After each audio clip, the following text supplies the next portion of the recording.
So ಮೊದಲು ಒಂದು 3-4 ನಿಮಿಷದಲ್ಲಿ silent please. Just one small thing and then 3-4 ನಿಮಿಷದಲ್ಲಿ within 3-4 minutes we will finish our KPCC party briefing of Davanagere. ಆಮೇಲೆ ಮಿಕ್ಕಿದ್ದು ಮಾಡ್ತೀವಿ.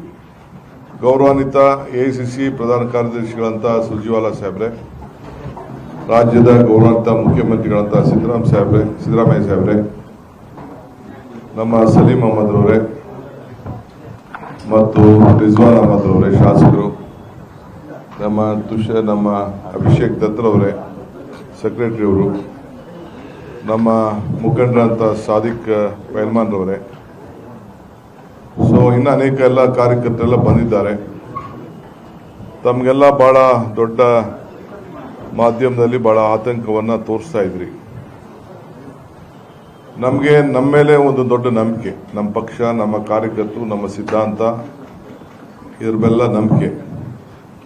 ನಾನು, ಮುಖ್ಯಮಂತ್ರಿಗಳು, AICC ಜನರಲ್ ಸೆಕ್ರೆಟರಿ ಅವರು, ನಮ್ಮ ಯುವ ಶಾಸಕರುಗಳಾದಂಥ ಸಲೀಂ ಅಹಮದ್ ಮತ್ತು ರಿಜ್ವಾನ್ ರವರಿಗೆ ನಮ್ಮ ಇಂಡಿಪೆಂಡೆಂಟ್ ಆಗಿ, ನಮ್ಮ ರೆಬೆಲ್ ಆಗಿ ಅರ್ಜಿ ಹಾಕಿದಂಥ ಕ್ಯಾಂಡಿಡೇಟ್ ಹತ್ರ ಹೋಗಿ ಮಾತಾಡಿ ಮನವೊಲಿಸಬೇಕು ಅಂತೇಳಿ ಮುಖ್ಯಮಂತ್ರಿಗಳು ನಾವೆಲ್ಲ ಸೇರಿ ಒಟ್ಟಿಗೆ ಅವ್ರಿಗೆ ಜವಾಬ್ದಾರಿಯನ್ನು ವಹಿಸಿದ್ದು. ಸೊ ಇನ್ನ ಇಬ್ಬರು ಲೀಡರ್ಸ್ಗೂ ವಹಿಸಿದ್ದು. ಕೆಲವರು ಕೇರಳಕ್ಕೆ ಹೋಗ್ತಾ ಇದ್ದೀವಿ ಅಂತ ಅಂದ್ರು, ಕೆಲವರು ಬೇರೆ ಜವಾಬ್ದಾರಿಯನ್ನು ವಹಿಸ್ಕೊಂಡಿದ್ದೀವಿ ಅಂತ ವಿಚಾರ ತಿಳಿಸಿದ್ರು. ಆಮೇಲೆ ನೀವೇ ಹೋಗಿ ಅಂತ ತಿಳಿಸಿದ್ರು. ಲಾಸ್ಟ್ ಮೂಮೆಂಟ್ವರೆಗೂ ಅವ್ರು ಹೋಗಿ ಸ್ವಲ್ಪ ವಿಡ್ರಾ ಮಾಡೋಕ್ಕೆ ಟೈಮ್ ಕಡಿಮೆ ಇತ್ತು. ಸೊ ವಿಡ್ರಾ ಮಾಡ್ಕೊಳಕ್ ಆಗಲಿಲ್ಲ. ಆಮೇಲೆ ಅವರೆಲ್ಲ ಮನವರಿಕೆ ಮಾಡಿ ಮುಖ್ಯಮಂತ್ರಿಗಳ ಹತ್ರ, ನನ್ನ ಹತ್ರ ಎಲ್ಲ ಮಾತಾಡಿಸಿ, ಸೊ ನಮ್ಮ ಪೈಲ್ಮಾನ್ ರವರು, ನಾನು ಹುಟ್ಟಳಗಿಂದನೂ ಕಾಂಗ್ರೆಸ್ ಬೆಳೆಸಿದ್ದೀನಿ. ನನ್ನ ಮಕ್ಕಳು, ನನ್ನ ತಮ್ಮ ಬ್ಲಾಕ್ ಪ್ರೆಸಿಡೆಂಟು, ನನ್ನ ಮಗ ಯೂತ್ ಕಾಂಗ್ರೆಸ್ ಪ್ರೆಸಿಡೆಂಟು, ನಾನು ಕಾಂಗ್ರೆಸ್ಸಿಗ ಅಂತೇಳಿ ಅವರು ಕೂಡ ಅವರ ನೋವನ್ನು ಕೂಡ ಅವ್ರು ಹೇಳಿಕೊಂಡ್ರು.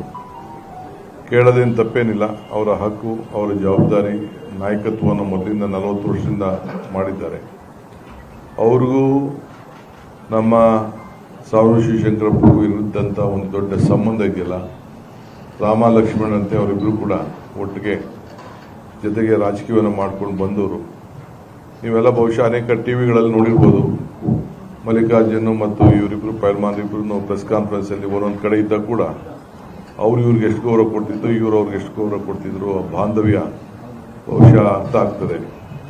ಸೊ ಅವರು ಕರಳು ಕೂಡ ನನ್ನಿಂದ ಏನು ತಪ್ಪಾಗಬಾರ್ದು ಪಕ್ಷಕ್ಕೆ ಅನ್ನೋ ದೃಷ್ಟಿಯಿಂದ ತಕ್ಷಣ ನಮ್ಮ ಯುವ ನಾಯಕರುಗಳು ಇಬ್ರು ಹೋಗಿ ಮಾತುಕತೆ ಮಾಡಿದ್ಮೇಲೆ ತಕ್ಷಣ ಇದ್ಕೊಂಡು ರಾತ್ರಿನೇ ಅವ್ರ ಜೊತೆ, ಬೆಳಗ್ಗೆನೇ ನಾನು ಬರ್ತೀನಿ, ನಮ್ಮೆಲ್ಲ ಕಾರ್ಯಕರ್ತರ ಹತ್ರ, ನಮ್ಮ ಧರ್ಮದ ಮುಖಂಡಗಳ ಹತ್ರ ಮಾತಾಡಿ ತಿಳಿಸಿ ನಾನು ಬರ್ತೇನೆ ಅಂತ ಹೇಳಿ ನಮಗೆ ಮಾತು ಕೊಟ್ಟು, ನಿನ್ನೆ ಕ್ಯಾಬಿನೆಟ್ ಆದ್ಮೇಲೂ ಕೂಡ ನಾವೆಲ್ಲ ಕ್ಯಾಬಿನೆಟ್ ಮಿನಿಸ್ಟರ್ಸ್ ಕೂಡ ಒಂದು 10-15 ಜನ ಕೂತ್ಕೊಂಡು ವ್ಯಾಪಕವಾದಂಥ ಚುನಾವಣೆಯ ಚರ್ಚೆ ಕೂಡ ನಾವು ಮಾಡಾದ್ಮೇಲೆ ಅವ್ರ ಹತ್ರನೂ ಕೂಡ ನಾವು ಮಾತಾಡಾದ್ಮೇಲೆ ಅವರು ಮಾತಿನಂತೆ ನಾನು ಏನು ಮಾತು ಕೊಟ್ಟಿದ್ದೀನಿ ಆ ಮಾತು ಪ್ರಕಾರ ಟೈಮ್ಗೆ ನಾನು 11-12 ಗಂಟೆಗೆ ಬೆಂಗಳೂರು ತಲುಪ್ತೇನೆ ಅಂತೇಳಿ ಮಾತು ಕೊಟ್ಟು ಅವರೆಲ್ಲ ನಾಯಕರುಗಳನ್ನ ಕರ್ಕೊಂಡು ಇವತ್ತು ಬಂದು ಮುಖ್ಯಮಂತ್ರಿಗಳನ್ನ, ನನ್ನ ಬಂದು ಮತ್ತು ಸುರ್ಜೇವಾಲಾ ಸಾಹೇಬ್ರನ್ನ ಭೇಟಿ ಮಾಡಿ, ನಾನು ಈ ಪಕ್ಷನ ಉಳಿಸ್ಕೊಳ್ತೇನೆ, ಪಕ್ಷನ ಗೆಲ್ಲಿಸ್ತೇವೆ, ಎಲ್ಲರ ಜವಾಬ್ದಾರಿ ನಾವು ತೆಗೆದುಕೊಳ್ತೇವೆ, ಪಕ್ಷ ನಮ್ಗೆ ಇಂಪಾರ್ಟೆಂಟು, ದೇಶಕ್ಕೆ ಒಂದು ದೊಡ್ಡ ಸಂದೇಶ ಹೋಗಬೇಕು ಅಂತ ತೀರ್ಮಾನ ಮಾಡಿ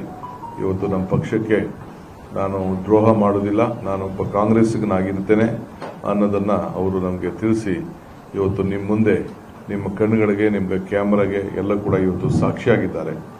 ಸೊ ಇಡೀ ರಾಜ್ಯದ ಕಾಂಗ್ರೆಸ್ ಪಕ್ಷ, ಮುಖ್ಯಮಂತ್ರಿ, ನಾನು ಮತ್ತು ಎಲ್ಲ ನಮ್ಮ ಮುಖಂಡರುಗಳು, ನಮ್ಮ ಸಾದಿಕ್ ಪೈಲ್ಮಾನ್ ರವರಿಗೆ ನಾನು ಅಭಿನಂದಿಸ್ತೇನೆ. ಪಕ್ಷ ಅವ್ರ ಜೊತೆ ಯಾವಾಗಲೂ ಕೂಡ ಈ ಒಂದು ನಿಯತ್ತು, ಶಿಸ್ತು, ಆ ಹೋರಾಟ, ತ್ಯಾಗ, ಇದಕ್ಕೆಲ್ಲ ಕೂಡ ಅವ್ರಿಗೆ ಗೌರವವನ್ನು ಸಲ್ಲಿಸ್ತದೆ. ಸೊ ಆ ಕೆಲಸ ಕೂಡ ನಾನು, ಮುಖ್ಯಮಂತ್ರಿಗಳು ಇಬ್ಬರು ಕೂಡ ಈ ಬಗ್ಗೆ ವ್ಯಾಪಕವಾಗಿ ಚರ್ಚೆ ಮಾಡಿದ್ದೇವೆ. ಸೊ ಅವ್ರಿಗೆ ನಾನು ತುಂಬ ಹೃದಯದ ಅಭಿನಂದನೆಯನ್ನು ಸಲ್ಲಿಸ್ತೇನೆ.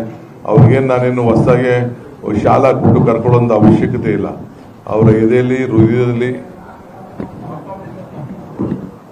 ಅವರ ಹೃದಯದಲ್ಲಿ ಎಲ್ಲ ಕೂಡ ಪಕ್ಷ ನಿಮ್ಮ ಕಣ್ಣೆದುರುಗಡೆ ಕಾಣ್ತಾ ಇದೆ. ಆದ್ರಿಂದ ನಾನು ಪಕ್ಷ, ಮುಖ್ಯಮಂತ್ರಿ ಪರವಾಗಿ ಮತ್ತು ACC ಪರವಾಗಿ ನಾನು ಅವರಿಗೆ ತುಂಬ ಹೃದಯದ ಅಭಿನಂದನೆಯನ್ನು ಸಲ್ಲಿಸಲಿಕ್ಕೆ ನಾನು ಬಯಸ್ತೇನೆ. ರಾಜೀವ್ ಸಾಹೇಬ್ರೆ,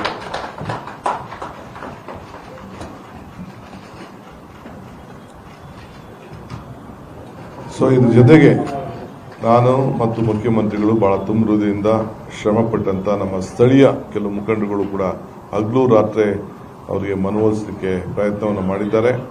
ಅವರು ಕೂಡ ಈ ಸಂದರ್ಭದಲ್ಲಿ ನಾನು ಅಭಿನಂದಿಸ್ತೇನೆ, ಕೃತಜ್ಞತೆ ಸಲ್ಲಿಸಲಿಕ್ಕೆ ಬಯಸ್ತೇನೆ. ಜೊತೆಗೆ ನಮ್ಮ ರಿಜ್ವಾನ್ ರವರು ಮತ್ತು ನಮ್ಮ ಸಲೀಂ ರವರು ಅವರು ಕೂಡ ಮುಖ್ಯಮಂತ್ರಿಗಳ ಮಾರ್ಗದರ್ಶನದಂತೆ ಅವರು ಹೋಗಿ ನಾವು ಕೊಟ್ಟಂತ ಜವಾಬ್ದಾರಿಯನ್ನು ಬಹಳ ಉತ್ತಮವಾಗಿ ಅವರು ನಿರ್ವಹಿಸಿದ್ದಾರೆ.